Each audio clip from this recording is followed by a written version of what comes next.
Testing 1. Perfect. Yeah.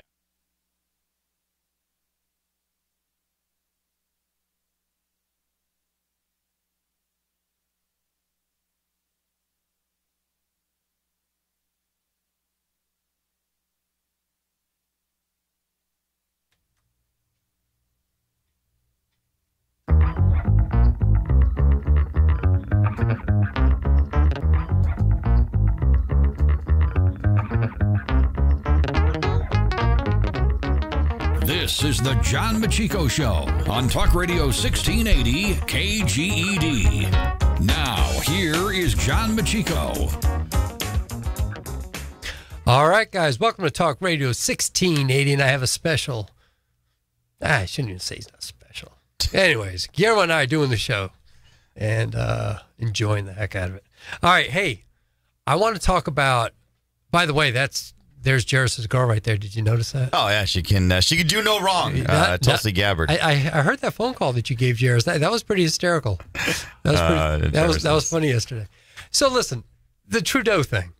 The blackface, the brown face. He's racist. The makeup. Yeah, right. Racist. Stop it. Canadian Prime Minister Justin Trudeau is racist because he was in blackface 3, maybe 4, maybe 5 times. He doesn't even know. How can I know if he doesn't even know? All right. No, I'm joking. I know did you hear my? No, I didn't. So this is okay. This is my Justin Trudeau, Canadian PM Prime. He's up for re-election. Right. So here it is. Which is what he's afraid about. Just that. I mean, that's the reason he's probably apologizing as much as he is. He doesn't care what he did. He doesn't care about Okay. So if you are culturally appropriating another culture, does that make you a racist? No, it doesn't. It makes you stupid and insensitive. And here's my rule of thumb, okay? And everything I do, business and everything, if you got more than one thing, one person, one instance, it's for me, if it's just one time, like, okay, you got caught up in the moment, whatever it may be, it's pretty stupid. Whatever it is, right? That's kind of my mode of thinking. When things happen in pairs, 3, now I'm starting to say, well, wait a minute. You mean like the New York Times? Yeah. Well, they haven't told the truth for many, many years. So, but it starts to become a habit. Now, they've found it now on 3 occasions now, the Canadian Prime Minister. I only knew of 2, so now there's 3. Now there's 3 dressing up as blackface. Okay. And, of course, everybody loved Canadian Trudeau, right? I mean, this guy's good looking. He's young. He's Canadian. He cares about the environment. He cares about the kid. He's just so great. Remember, everyone was in love. Even Obama was in love with the guy. Obama was in love with himself. So now, now you have him, and it's like, well, wait a minute. Okay, you did it once, did it twice. Now there's a 3rd time. And now, he was asked at a press conference, hey, are there any more instances? Well, he has to say yes because he knows they're going to be digging it up. Well, but he goes, I don't know. Well, maybe he doesn't. Which leads me to, how many times did you do it? All right. But because, if they're going to keep coming, here's a 4th time, then a 5th time. Well, it's like, well, wait a minute. How often were you in blackface? And like every Halloween, do they celebrate Halloween in Canada? They do a bunch of things. They have a boxing day dedicated to boxing. Like, that's awesome. Mayweather, get the putt, By the way, that's not what it is. No, it's not. Anyhow, who knows? They do things so weird up there. I don't even know why I'm like John Bolton. Why haven't we taken over Canada before lunch yet? I'm just saying. All right, so Guillermo, the thing is this: in 2001, he's racist. No, that's the other. It was in 2000. That wasn't that long ago. It was 18 years ago. That's not that long ago. But people weren't looking at this as racist back then. No, they weren't. Listen, I'm telling you, they weren't. I don't know how old he was in 2001. 29. Yes. Okay. He's 47. He's 47. Looks good for 47. I'm joking. Oh, Lord. All right. So that wasn't too long ago. And I grew up in the 2000s, early 2000s. I had never heard of this when I was never in my circle. I went to private Catholic school. Never did we, and believe me, Catholic school was it was rough. It was, you get hazed in Catholic school, but never something like blackface. Like, right. Let me give you my take on this. In the 70s, shows like All in the Family, The Jeffersons, Sanford and Son, You couldn't even show that today. And they were some of the funniest comedies of all time. And they had people in blackface on the show. No, not that they had people in blackface, but you had Fred Sanford calling, his neighbor Julio living next door, he called him a spick. Yeah. You had the Jeffersons constantly calling the white guy the honky and everything else. But did the Jefferson guy dress up in a hat, and like a poncho, and cover himself in brown? He verbally said things, and the things that he said, he meant.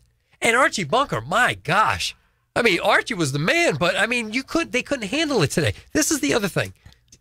We found out from one of our Facebook people, Eddie Murphy, dressing up in a white face as the barber. They did a whole movie, White Chicks. Okay, well, and how about that? That whole movie, White Chicks.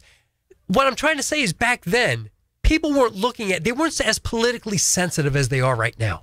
And if I'm expecting that Trudeau is going to be painting his face black, which he didn't do it to make fun of black people. There was a character called Aladdin that he saw that was black. Aladdin wasn't black. I don't know what version he watched, but he wasn't. He didn't. He's brown. There was there was no malintent in the makeup going, oh, I'm really going to rile him up 18 years from now.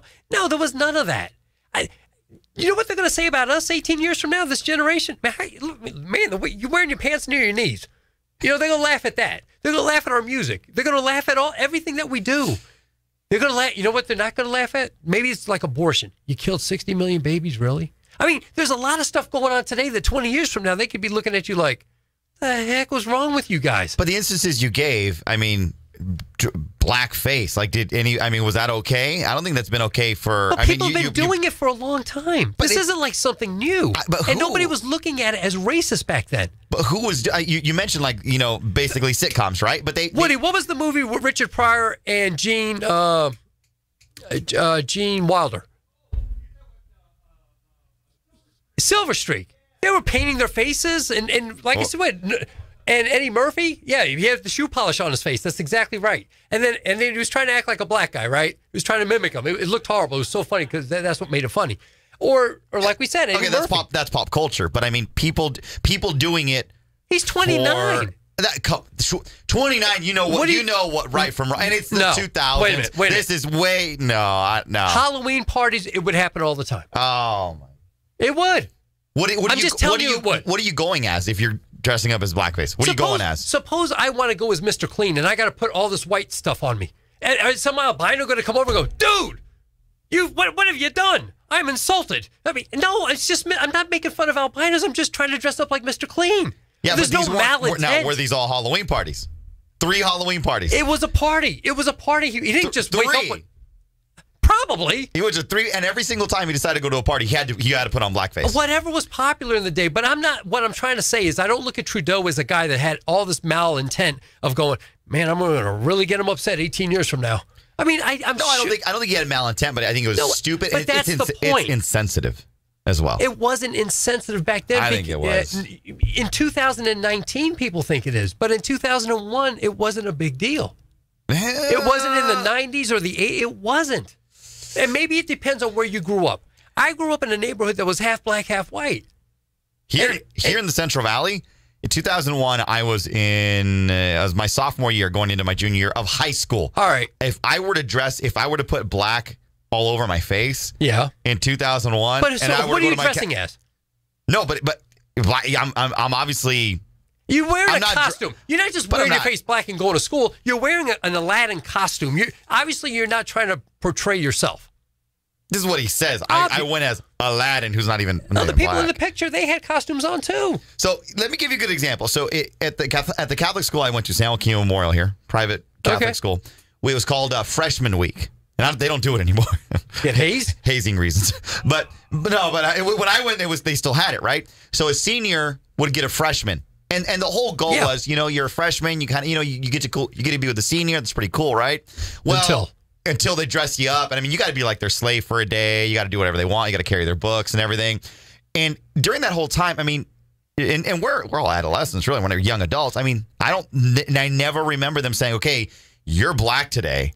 And everybody making a big joke. It would have been very inappropriate. And that's not a good illustration. It's a perfect illustration. No, because it's not a party that you're going to. It's freshman week, and they literally got to dress you up every single day. One guy, this is how bad it was. One guy, they dressed up as a toilet. painted him blue, and literally put a toilet bowl over his head. The blue was representative of water, right? Yeah. So if anybody at that point in time would have said, my freshman, okay, I'm going to paint you in blackface, trust me, they would have been in that. That would have been in the. It would have been wrong back then, and that was in 2001. That was the same time he was doing this. We in Canada. have to say that we're talking about California, right? Yeah. All right. The rest of the world not quite like California. I don't know. Man. Well, I'll tell you what. 559-442-1680. 442-1680. I don't know. You agree with John? Agree with Guillermo?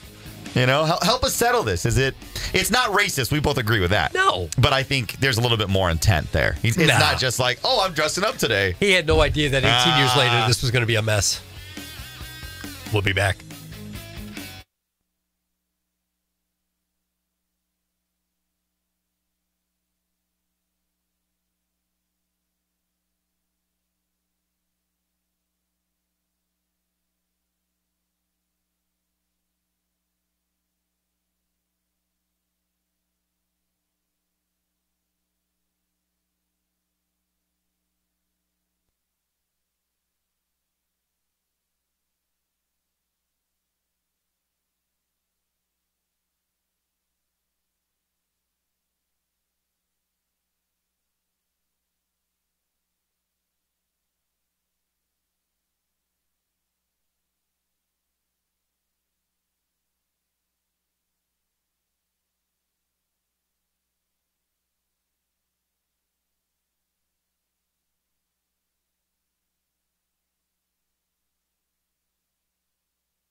Right now, obviously.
Right now, obviously, the amount of refugees we take in is at historic lows in terms of the recent history.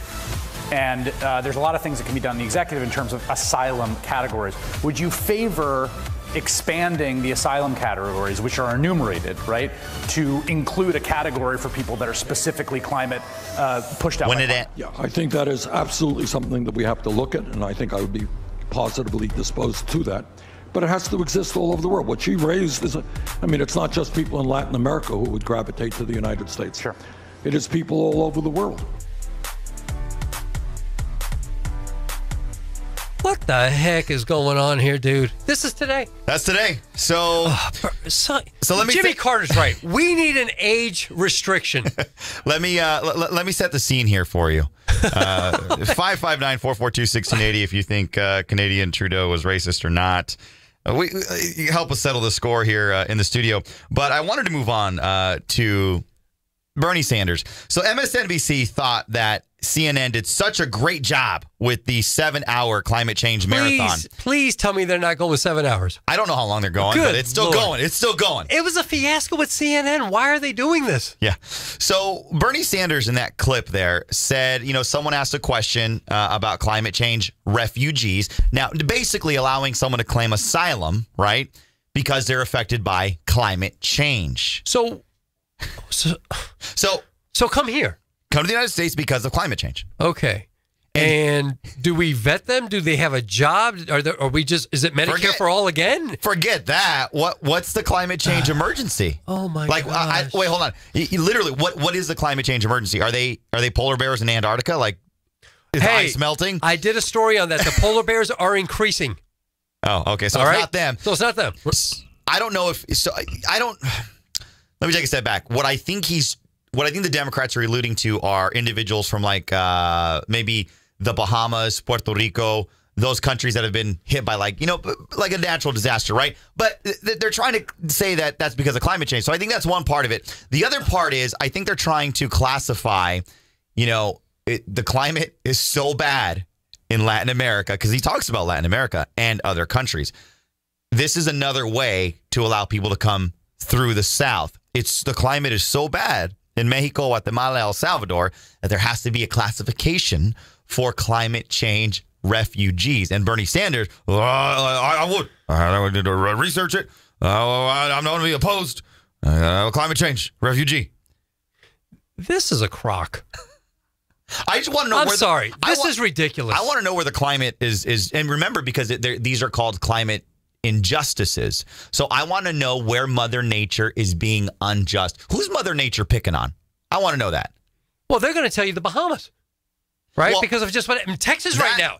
Apparently, Texas right now. Listen, that's going to be the example. But they're going to allow really anyone from any country to come in and claim that, hey, look, this is because of climate change. You want to know? Let me give you another example. I read an article in I think it was Foreign Affairs that talked about it being so hot in France, right? It was just so hot. Climate change is increasing. It's so hot in France. They're not necessarily set up with AC and HVAC. No, I'm dead serious. That's their own fault. I'm dead serious. They're not necessarily, not every, you know what I mean? This was the mentality, and that's climate change. Climate change is so they could justify, look, that country is in a cooler climate. They're really not necessarily they're not set up for like Fresno heat, and now that temperatures are rising and they're having such a hard summer, they could be affected by climate change. They could be a refugee. They had the same heat that they had last year. We had the same heat that we had last year. Actually, it was a little cooler this summer than it was last year. It was pretty cooler this year. Yeah, I agree. So no, I'm not buying it. And no, I'm just that. No, I know. But my point is, I think when these kind of things happen, I think MSNBC does the Republicans a favor because he's nuts. Well, and we can't afford this. I know. I agree. I think it's a stupid idea. If we want to try to help some people in the Bahamas, I get it. But I think what we'd rather do, these people they want to stay in their own homes. We're better off helping them to rebuild the Bahamas, not have them come here. I'm glad you just said that. So let me play the rest of this clip. Oh, gosh. Really? And, it means that we have to deal with the crises in these countries right now so that people can possibly stay there. And we have to welcome people all over the world. I mean, we're talking about God knows how many millions and millions and millions of people who are going to be dispossessed as a result of climate change. It's a huge issue. So we got to, so like you said, hey, let's just help the countries there. Natural disasters and foreign aid, that's a different thing. Countries affected by climate change, what are you talking about? And millions and millions. I mean, they're affected because they don't have air conditioning because they chose not to do it. That's what they're affected by. But the mentality of we have to help out countries deal with climate change, and then he goes on to say those that are he said dispossessed. I think he meant displaced. It's a first for me. Dispossessed, like. Yeah, maybe it's a word. I don't know. I think I would have. It probably should have been displaced. I think, but we're going to take on, like you said, dispossessed. He's going to. I used to possess it. Now I dispossess it. Yep, it's dispossessed. That's what I'm saying. Not unpossessed. So I think he messed up. He's possessed. Well, he needs to be dispossessed.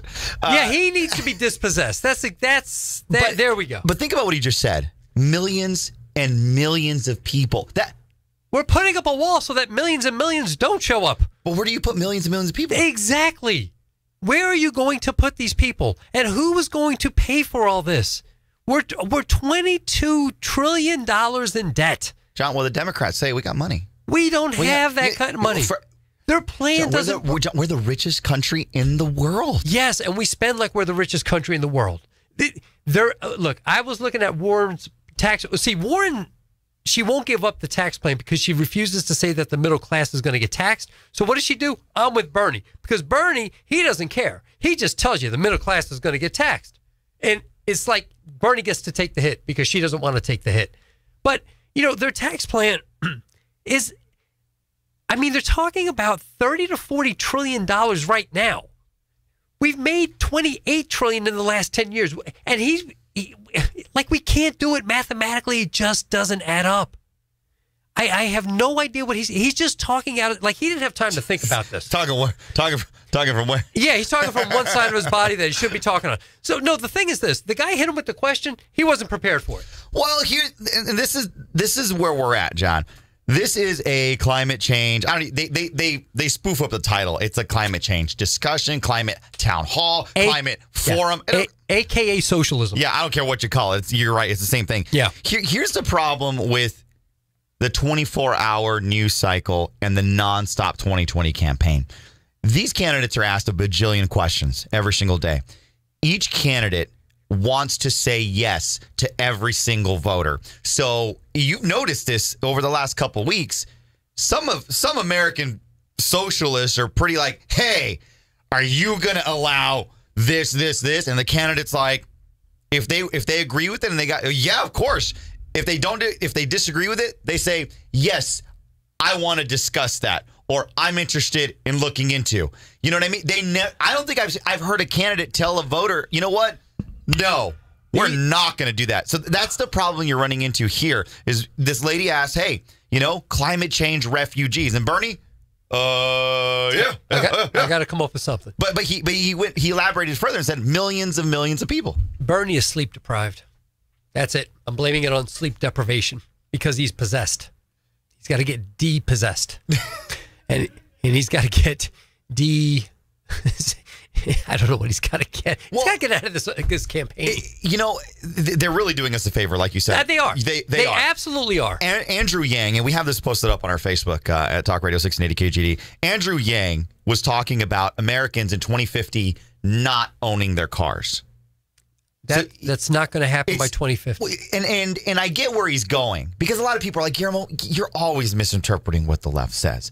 So I'm trying to see it. I'm trying to see it their way. Okay. Can I ask you a question? Ask away.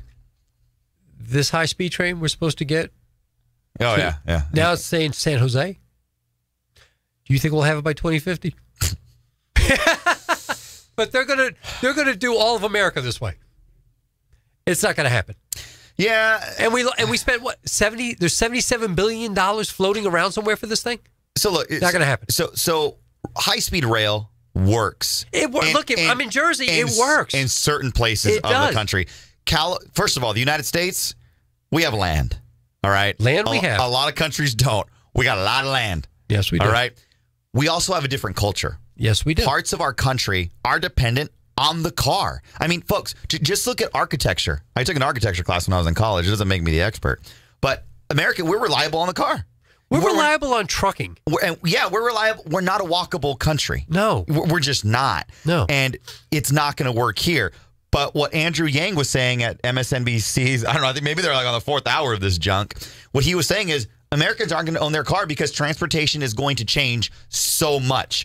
And my thought is, no, Americans like owning something they work very, very hard for. Yes. What you're talking about is a lease. Yeah. If you're saying every vehicle now is going to be purchased through a lease and you're never going to own that car, you're crazy. It's just another push towards socialism. That's it. That's all this is. This is all about getting socialism and trying to get the people to rally around climate change because socialism always needs an enemy that they can rally people around to fight against. And at the end of the day, they're just hoodwinking you. Yeah. That's all this is. But for Andrew Yang, he's coming up with different stuff. I'll give him that.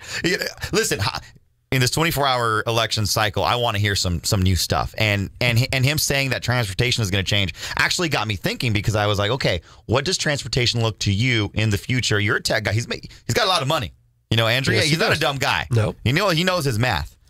So what? You call Elon Musk and say, hey, how do we get this done? What I think he's referring to is, I literally think he doesn't think there's going to be, we're not going to be relying on gasoline, or none of that.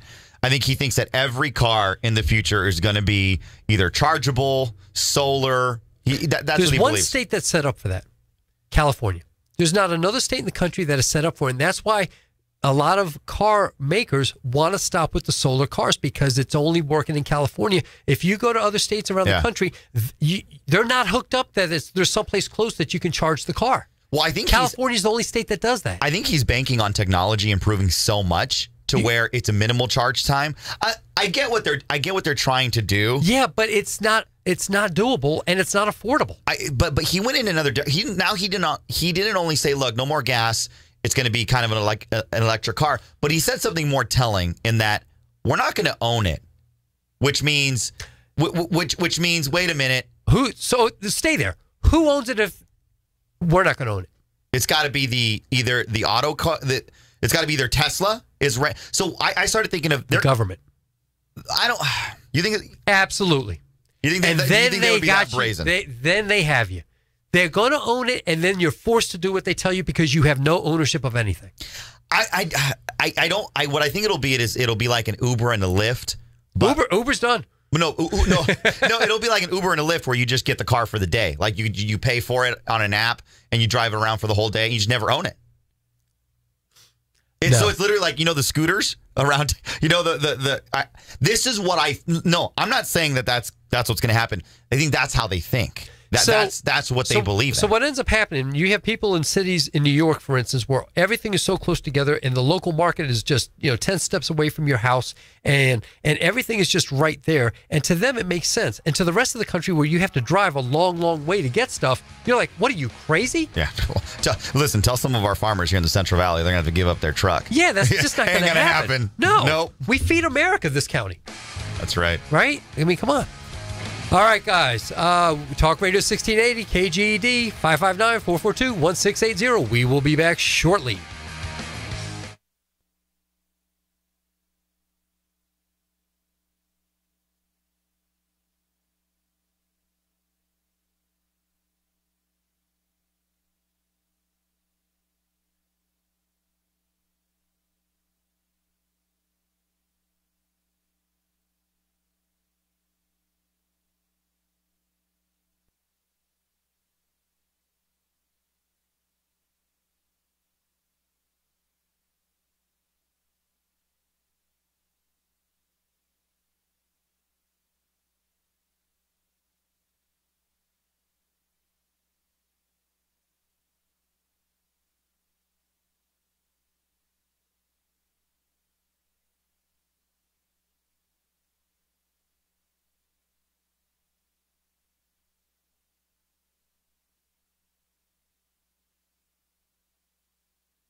refrain. The gentleman from Florida. Thank you, Mr. Chairman. And Reverend Sharpton,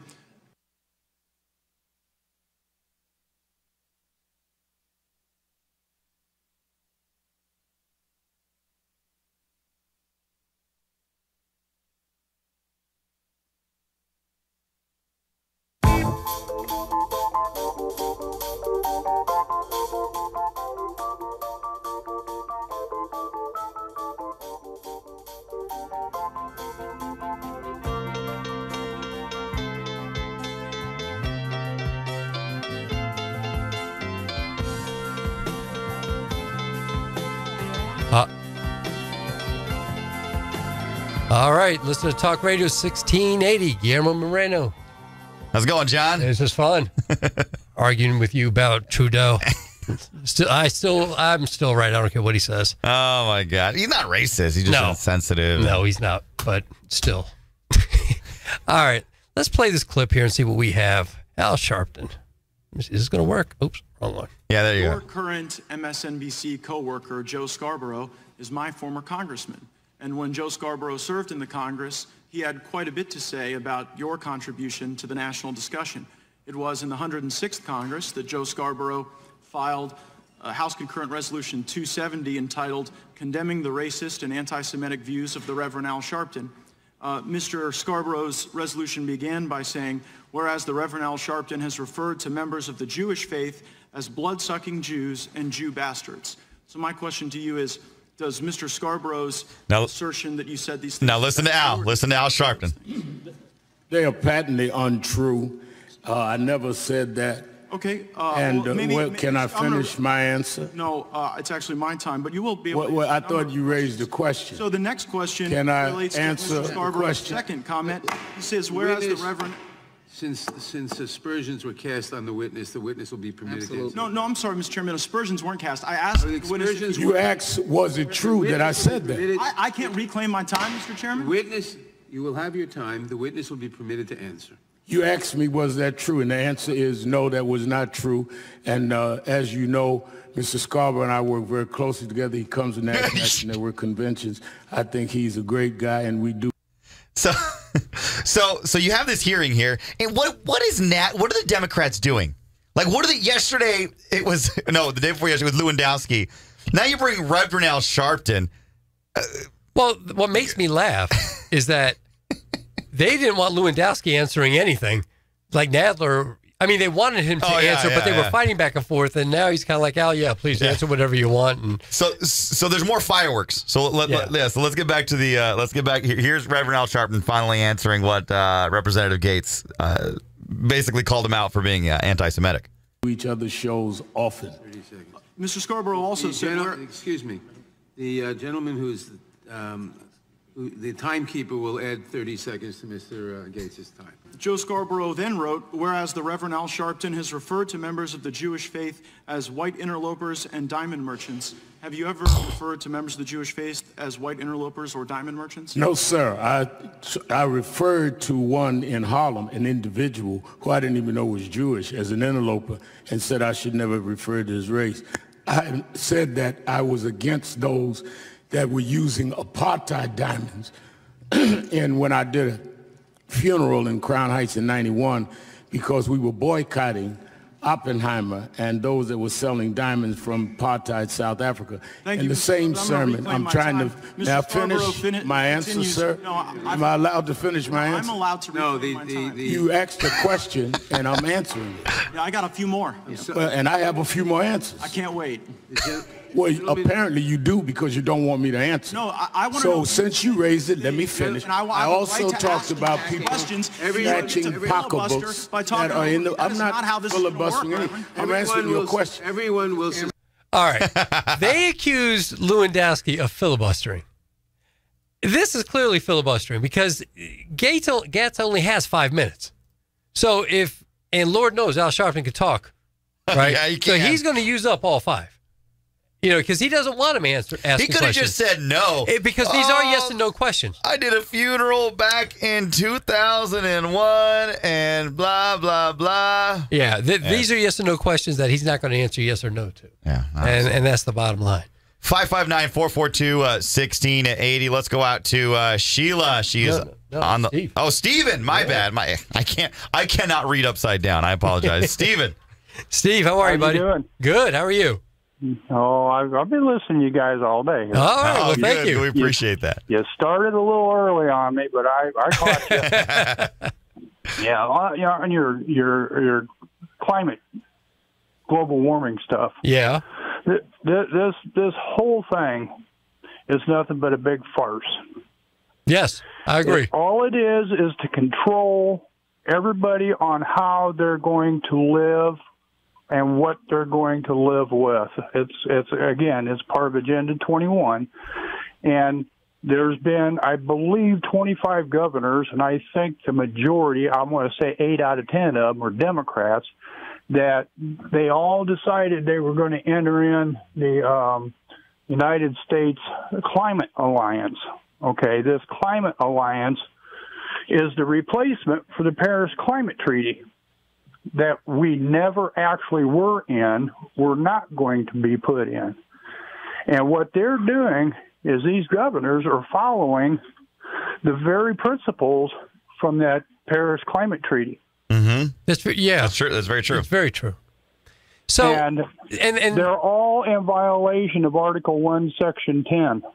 And they don't care. They cannot enter into any compact with another state without approval from Congress. But they've all done it and gotten by with it so far. So will they come back and say, listen, the law, this is what we've always done, and so there's been some precedent, so therefore this is what we're going to continue to do? They should not be allowed to do that. Well, that's because nobody has called them out. It's just like this national popular vote. Yeah. The Electoral College is a constitutional amendment. And these states, California, Illinois, Colorado, I can't remember. Yeah, Colorado actually amended to get out of it.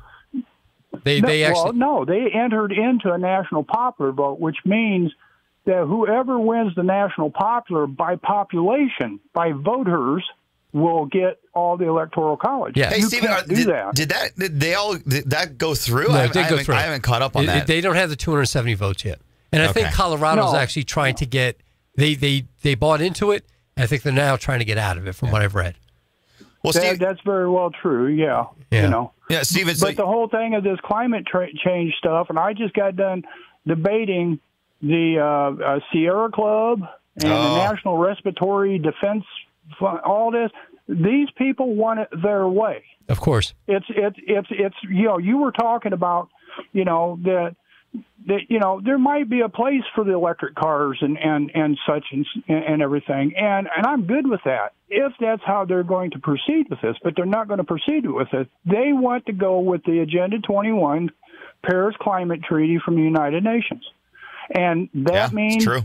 Everything fossil fueled, as they call fossil fuel, which is actually misrepresentation of oil, but they want that totally eliminated. Yeah, and I don't think they understand that these greenhouse gases, these fossil fuels, we need these. We actually need carbon. Yes. We need carbon to live. Hey, I got another question, and this dawned on me the other day as I was driving. I said, wait a minute. They had 8 years with Obama. It wasn't like that pertinent back. Like, during Obama administration, nobody ever said, no, you know why? Listen, you now got 18 years. Steve, let me answer this, and you tell me if I'm right. They didn't have to answer for it because Obama was just sliding things under the table. Trump gets out of the Paris Climate Agreement. Oh, he's not going to agree with us. We're not going to be able to push our agenda. We have to fight publicly. Am I right about that, Steve? Yeah, yes, because Obama, we never entered lawfully into the Paris Climate Treaty, but we were implementing parts of it, and even given the United Nations, I can't remember the hundreds of millions of dollars that go along with that, because that's what it's about. It's the rich people of rich countries that are successful being taxed and paying for the poorer countries, such as like Africa and stuff, and supporting the poorer countries. That's what this is all about. So it's nothing but socialism. Because what they do is they put these different countries in different categories. They have China in a third world category. How do you put China in a third world category? That's very true. And their emissions are going up. And what people don't understand is we're not part of that climate agreement. Our emissions have gone down 14% since 2000. We're doing something right. Which is why and you're mad at us? Yeah, which is why a lot of companies see China as so attractive because, in other parts of the world, they have a carbon tax. Right. Oh, wait a minute. China's a developing nation under how the Paris Climate Accord. Let's go over there. We can pollute all we want, and they're not going to charge us a climate. So not only do we get cheap. Don't forget India. Don't forget India. That's very true. And India. Yeah. Sure. Good point. Steve, as always, go ahead, buddy. We're losing stuff until Trump came in and he's trying to bring it back, and the Democratic Party is dead fast on making sure we don't succeed and we are able to go back to a capitalistic free market that is ran by the people. And the more that he does with getting judges on the panel, and that the fact that they won't be able to, because the majority of people don't vote for what their proposals are anyway, so they usually go behind our back, go to find a judge who's a leftist to get something implemented. Yes. But now if they can't do that, this is why the Kavanaugh thing's happening. This had nothing to do. The courts are so important. Yeah, and so that was the main reason to vote Republican in 2016 because of the courts. We don't have elected officials no more. I hate to break the news. We do not have elected officials, especially in the Democratic Party. We have activists. That's what it's come down to. In the Democratic Party. It's so sad to say, but you're absolutely right. Steve, thank you so much for the call, buddy. We'll talk to you soon. Yes, sir. Take care. He nails it every time he calls. Yeah. He nails it every time that he calls. And, the Agenda 21 was basically the UN's agenda for the 21st century. So if you guys haven't read about that, it's probably worth reading because some people call it conspiracy, but if you open your eyes, a lot of stuff going on. He's right. You listen to Talk Radio 1680 KGED. We'll be back after the break.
tie it.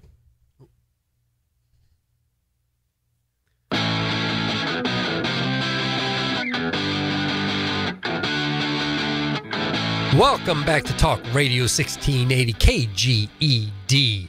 Got Guillermo Moreno. Pleasure to be in studio with you. Hey, man, this is great. I have a question for you. Ask away. What odds would you put on Hillary Clinton? Stop. No. Let me ask the question. None. What odds would you put on Hillary Clinton winning the Democratic primary? I wouldn't say it's impossible. Okay, but so it's not impossible. So not probable. 1,000 to 1, 100. Like what would you say would be an appropriate number? You risk $1 to win a certain amount. What would it cost you? What would it cost you to put $100? What would you have to get back in return to make $100? I would not bet anything on Hillary. You wouldn't do it. 0. Well, the United Kingdom thinks a little different than you. Really? Yes, they do. So check this out. A UK bookmaker, Ladbroke, allows people to put money on political races. And there's this guy named Matthew Shattuck who is head of their political betting division. So now, you know how in England, they got the parliament? You know how they have those war of words and all? So I guess they bet on who these politicians are going to be. They have a political betting division at a gaming place. So this isn't just sports betting. This is political betting. Hillary Clinton is currently leading the pack when it comes to the number of bets that people have made. So this guy Shattuck, he's talking to Newsweek. He says, "I am baffled, to be honest. We've taken more bets on Hillary Clinton to be the Democratic candidate than any of the other runners." That still doesn't make me change my mind, but just think about that. In the UK, right? Right. I remember some guy made about like £300,000 on betting that Roger Federer would come back and win another Wimbledon, which he did. So, I mean, they kind of bet, some pretty, but that's not a dumb, look at the field. Okay. I said it yesterday. I said, Hillary Clinton, please come back. Okay, so you say it's not a dumb bet, but It's only not a dumb bet based on what the odds are. Because if you're giving me 2-to-1 odds, I'm not going to bet $1 to win $2 that Hillary Clinton is going to be the Democratic primary person when she's not even there. Mm-hmm. If 1,000 to 1, yeah, maybe I spend $10 to win 10,000. All right, $100 to win 100,000. I probably need more odds than that. What do you think the odds are on Hillary right now? What odds are they giving? I don't know. 20 to 1. No way. 20 to 1. There's been so much action on her winning this thing that they had to bring the odds down from 50 to 1 to 20 to 1. Because they couldn't. Wow. Because if she did get in it and she did win it, they could not afford to pay $50 for every dollar that was bet. I'll bet $1. Not to win 20, not to win 50. I'll bet 20. I'll bet $20 on Hillary Clinton. Why not? So $20 would get you $400. What? Hey, the Democrats have done crazier things. Why not? No. Why not? You wouldn't bet? You want to bet? You want me to give you odds? Should I give you 20 to 1 odds?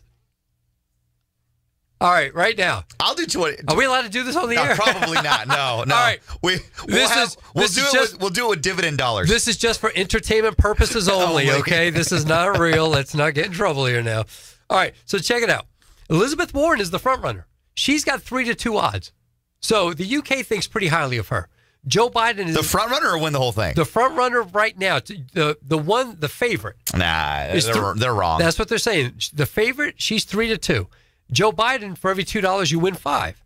Bernie, for every $1 you win 5.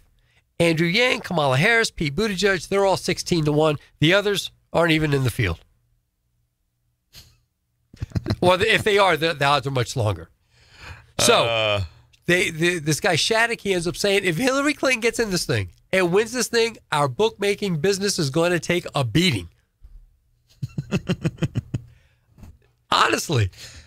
Listen, I think she should jump in, and not just because I'm thinking about putting $20 on her, but come on, let's look at her. No. She's now, looking at the pool now. Listen, you're just like, oh my gosh! After the story you did yesterday or 2 days ago about all the excuses that she gave as to why she didn't win, but she never came out saying stop eating meat, stop driving your car. That's true. They make her look good, and she actually believed in some kind of border security. So. Oh, my God. Looking at Hillary right now, I'm like, you know what? Oh, God. I could not take... They should be with her. Literally. I could not take having to look at her anymore. You know, it would be fun. It would be so much fun. You know that look she always has on her face, right? No, it's always... It's like somebody just broke wind, right? It's always like somebody just passed Flatus, and she's got that look on her face, like, just the smug, just like, what, I can't stand looking at her. I want to see her. Every time when Bush used to do the State of the Union stuff, and she'd be sitting in there, and the look on her face would just kill me. I just hated it. Hey, it's right now she's better than anyone on that stage, I think, as a candidate. I'm not going to vote for her. You guys know my political leanings. As a candidate, she's way better than anybody on that stage. I tell you what, with the money that Trump is raising, they're done. There's no way. They're done in the water. I was just making this comment earlier on the earlier show. If Brad Parscale, who worked with almost nothing, now he's got, at this point, $204 million to work with. He's raised more money than all the Democratic candidates combined. It's game over. He walks into California on a Tuesday, leaves on Wednesday with $15 million. Kamala Harris, now that's just one state. Kamala Harris around the nation, $11.8 million after 90 days. Oh, tell me he's not a boss. He's owning it. He's a boss. We only got we got 2 minutes left. Do you think, and we'll have to flesh this out another day. All right. But do you think President Trump keeps Mike Pence as his vice presidential candidate? And I'm not saying that to be conspiratorial or anything. I want to know your opinion. Some people think, and I've thought about it. Really? Yes. Not because I don't like Pence. I do like Pence. I thought about it because does Pence have a chance at winning the next election? Is the UK betting on that? Like, is he going to keep his VP? That I don't know. They didn't tell me that. Okay. But the point that the article didn't say. But is Pence presidential enough to win? I'm not sure he is, and I know that Trump would really like his legacy to continue going on. So does he get somebody in there that would have a shot at continuing? The reality is he's only going to dump him if he realizes, like, the Democrats come up with some power team, like, I don't know, Michelle Obama and Oprah. But if the president smells trouble, do you think Mike Pence takes a hike and he chooses someone else? Not for that reason, because I don't think he's supposed. No, I don't think he's not for that reason. He's a ride or die guy. The only thing I've ever thought of is Pence going to run in 2024. So he's going to want 4 years off? No. I'm saying if he's not going to run in 2024, maybe you want a VP person who would be running 224 that you have a lot of confidence in, that he can carry the mantle. I don't think the RNC. That's the only way I think it would happen. I don't think the RNC is looking that far ahead. Yeah, that's the only way I see it. Other than that, Pence stays. That's what I think. All right. All right. Talk Radio 1680 KGED in house with Guillermo Moreno. All right. Stick around.